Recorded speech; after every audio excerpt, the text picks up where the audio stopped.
Hello, everybody. I am Carrie, the animation critic, and I am actually finally doing one of these first viewing videos right after a show first aired. So, I'm actually on time. This is Muhyo and Roji's Bureau of Supernatural Investigation, which just premiered last night.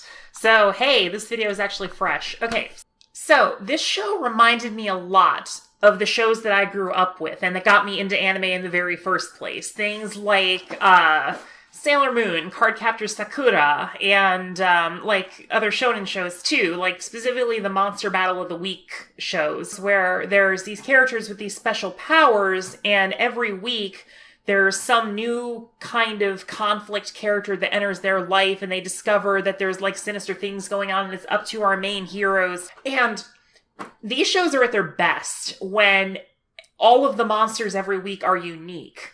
Like, that is one of the things that made Cardcaptor Sakura so good, was that every single week it wasn't just the exact same battle. There were different circumstances. She constantly had to use different abilities to seal away these monsters that were showing up. And this show definitely looks like it's going to be in that kind of vein of like a classic, like, kid anime from back in the day. And the main thing that this first episode did right is that it showed me that these directors know what they're doing.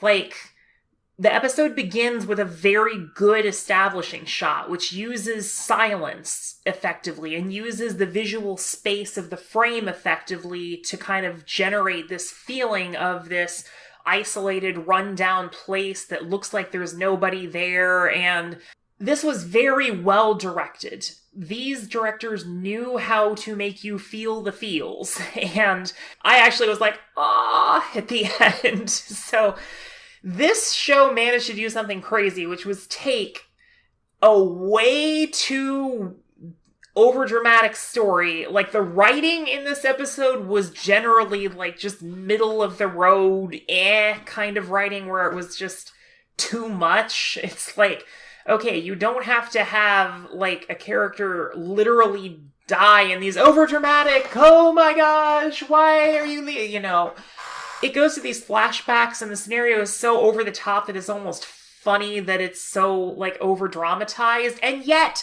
it worked. I was not expecting this to work, and yet it worked. It was engaging. I wanted to see where this would end. I wanted to see how they were going to get there. The emotional conclusion was super gripping and satisfying. So that's where I'm at with this show. It is a show with not the most interesting premise. It's nothing that we haven't seen before.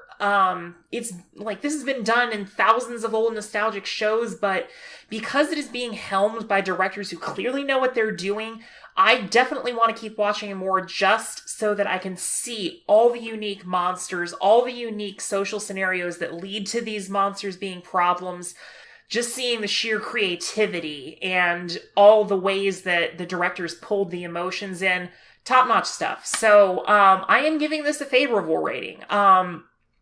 When it did the flashback scene, it was not really that great, but I enjoyed it. I want to see more. So, yeah, for now, I will give this a favorable rating. There is a chance that it'll slip in the future if the plot doesn't start going places, or if it doesn't end up being as creative from week to week as I'm expecting it to be. But for now, thumbs up. I'm good with that.